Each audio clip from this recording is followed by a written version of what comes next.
یا جانور کا ہو، بچے کا ہو، ہر قسم کے پیشاب کے چھینٹوں سے اپنے کپڑوں کو اور اپنے جسم کو بچانا چاہیے۔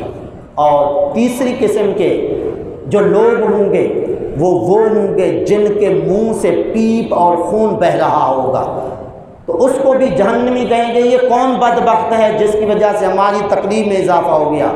وہ کہے گا میں وہ شخص ہوں جو ہمیشہ بری باتوں سے لطف اندوز ہوتا تھا، بری باتوں کے اندر میں مصروف رہتا تھا، کبھی جھوٹ بولنا، کبھی چغل خوری کرنا، کبھی کچھ کہنا، بس کبھی اچھی بات تو میں نے کی ہی نہیں تھی، ہمیشہ جب بھی بات کرنی لوگوں کو دکھ پہنچانا اور طرح طرح کی برے باتیں کرنا۔ تو اس طرح زبان سے بری باتوں کی وجہ سے بھی عذاب بھی ہوگا، اور اتنا سخت عذاب ہوگا کہ دوسروں کے عذاب کے اندر اضافہ ہو جائے گا۔ اب چوتھا بندہ یا چوتھی قسم کے لوگ جو ہوں گے وہ کون ہوں گے؟ وہ ہوں گے جو اپنا گوشت کھا رہے ہوں گے۔ تو کہا جائے گا یہ کون بدبخت ہیں؟ بتائیں گے ہم وہ لوگ ہیں جو غیبت کرتے تھے، چغل خوری کرتے تھے۔ اب یہ چاروں قسم کے لوگ کافر نہیں ہوں گے، منافق نہیں ہوں گے، مسلمان ہوں گے، مومن ہوں گے۔ تو اس لیے اس سے ہمیں عبرت حاصل کرنی چاہیے۔ یہ تو بات تھی برے اعمال کرنے والوں کی۔ اب اچھے اعمال کرنے والے جو ہیں جی، اللہ فرماتا ہے ان کو جنت میں داخلہ بھی دیں گے، بغیر حساب کے ان کو کیا کریں گے؟ رزق دیں گے۔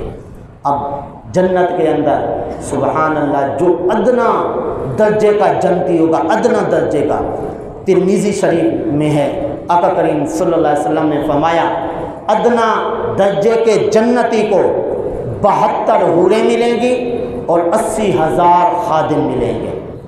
ادھر تو ایک خادم نوکر مشکل ہے نا، اگر رکھیں بھی صحیح کتنی تنخواہ دینی پڑتی ہے، لیکن بندہ ادھر سے محنت کر کے اچھے اعمال کر کے جب جنت میں جائے گا، یہ تو کم از کم درجے والے شخص کا ہے نا جی درجہ کے، اس کو 80,000 خدمت گزار ملیں گے اور 72 جو ہے حوریں ملیں گی، بیویاں ملیں گی جنتی۔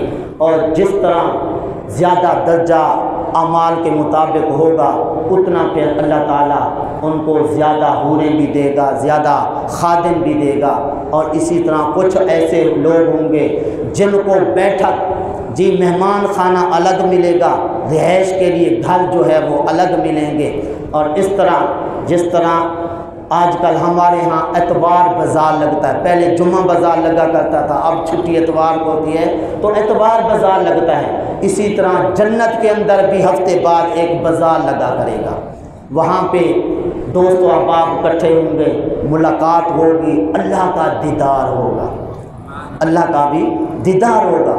وہاں پہ دکانیں فرشتے لگائیں گے جی، ان دکانوں سے جنتی لوگ جو ہے چیزیں لیں گے، اور وہ چیزیں ان کو خود کو نہیں اٹھانے پڑیں گی، ساتھ خادم ہوں گے۔ اور پھر ان فرشتوں کو جو دکانوں سے چیزیں لیں گے ان کی قیمت بھی نہیں دینی پڑے گی، مفت میں گٹھڑیاں کٹو جو ناب وہ بھر کے گھر کی طرف لے آئیں گے۔ اللہ کا دیدار کرنے کی وجہ سے ان کا اتنا حسن و جمال بڑھ جائے گا، گھر والے کہیں گے یہ حسن و جمال کہاں سے آ گیا، پہلے تو اتنا حسن و جمال نہیں تھا۔ تو اس طرح اللہ کا دیدار جب کریں گے، اللہ کے دیدار کے بعد انہیں کچھ کھانے پینے کی ضرورت محسوس نہیں ہوگی۔ تو اس طرح جنت کے حصول کے لیے ظاہر ہے بڑی محنت کی ضرورت ہے اور بھاگ دوڑ کی ضرورت ہے، اس لیے کوشش کریں اچھے اعمال کریں تاکہ اچھے اعمال کر کے اس طرح بغیر حساب کے جنت میں جا کے اللہ تعالیٰ کی طرف سے رزق حاصل کریں، اللہ کا دیدار کریں۔ ویسے تو ٹائم کافی ہو گیا ہے، آخر میں کل چونکہ لوگوں نے اعتکاف بیٹھنا ہے نا، تو چند ایک مسائل میں عرض کر دیتا ہوں، ترغیب بھی کہ یہ جو آخری عشرے کا اعتکاف ہے اس کے کرنے والے کو 2 حج اور 2 عمرے کا ثواب ملتا ہے، اور ایک روایت کے مطابق روزانہ 1 حج کا ثواب ملتا ہے۔ تو یہ سنت اعتکاف ہے، اور اس کے لیے حکم یہ ہے کہ 20ویں کو مغرب کی نماز سے پہلے جب افطار کریں گے، بلکہ افطاری سے پہلے، سورج غروب ہونے سے پہلے مسجد کے اندر جو بھی اعتکاف کرے سنت اعتکاف، وہ سورج کے غروب ہونے سے پہلے مسجد میں پہنچ جائے۔ اگر غروب آفتاب کے بعد مسجد میں اعتکاف کے لیے آئے گا، وہ سنت اعتکاف نہیں ہوگا۔ جب سنت اعتکاف نہیں ہوگا تو اس کو 2 حج اور 2 عمرے کا ثواب بھی نہیں ملے گا۔ اور آقا کریم صلی اللہ علیہ وسلم نے خود جو ہے جب سے اعتکاف کا حکم آیا، آپ نے کبھی ناغہ نہیں کیا۔ اگر کسی سال کسی وجہ سے رہ بھی گیا، اگلے سال آقا کریم صلی اللہ علیہ وسلم نے 20 دن کا اعتکاف کیا، 2 یعنی کہ عشرے کا، 1 عشرہ پچھلے سال کا جو رہ گیا تھا، 1 عشرے کا وہ ادا۔ تو اس طرح آقا کریم صلی اللہ علیہ وسلم نے اپنی زندگی میں یہ اعتکاف چھوڑا نہیں ہے۔ آقا کریم صلی اللہ علیہ وسلم کی ازواج مطہرات بھی اعتکاف کرتی تھیں، اور حضور کے بعد پھر ازواج مطہرات گھر میں کیا کرتی تھیں، تو اس لیے خواتین جو ہے وہ بھی گھر میں اعتکاف کر سکتی ہیں۔ مسجد میں بھی اگر پردے کا اہتمام ہو تو مسجد میں بھی عورتیں اعتکاف کر سکتی ہیں۔ باقی یہ کہ گھر کے اندر اعتکاف کریں گے، اس کے لیے اہم شرط ہے، وہ یہ ہے کہ گھر کے اندر جہاں پہ اعتکاف کریں گے وہاں پہ جگہ جو ہے متعین کر لیں۔ اگر پورے کمرے کو متعین کرنا ہے تو ٹھیک ہے، اگر کمرے کے اندر، ہال کے اندر تھوڑی سی جگہ مقرر کر لینی ہے کہ یہ ہماری اعتکاف گاہ ہے، تو وہاں پہ جو ہے وہ اعتکاف کریں گی۔ اگر اعتکاف کے لیے جگہ مقرر نہیں کریں گی تو ان کا وہ اعتکاف نہیں ہوگا۔ تو اس لیے سب حضرات اپنے گھر والوں کو جا کے ترغیب دیں، یہ جو سنت اعتکاف ہے، 2 حج 2 عمرے کا ثواب ملتا ہے، بلکہ روزانہ پہ 1 حج کا ثواب ملتا ہے۔ ازواج مطہرات بھی اعتکاف کرتی تھیں، تو اس لیے تم بھی اپنا ذہن بناؤ اور یہ سنت اعتکاف کرو۔ اگر پورا سنت اعتکاف عشرے کا نہیں بھی کر سکتی، 1 دن 2 دن 4 دن جتنے دن کا بھی کر سکتے ہیں تو وہ ضرور کریں۔ باقی انشاءاللہ روزانہ بندہ نچیز آتا ہے، کوئی مسئلہ درپیش ہو تو آپ پوچھ سکتے ہیں۔ دعا ہے اللہ تعالیٰ کی پاک بارگاہ میں جو کچھ کہا صحیح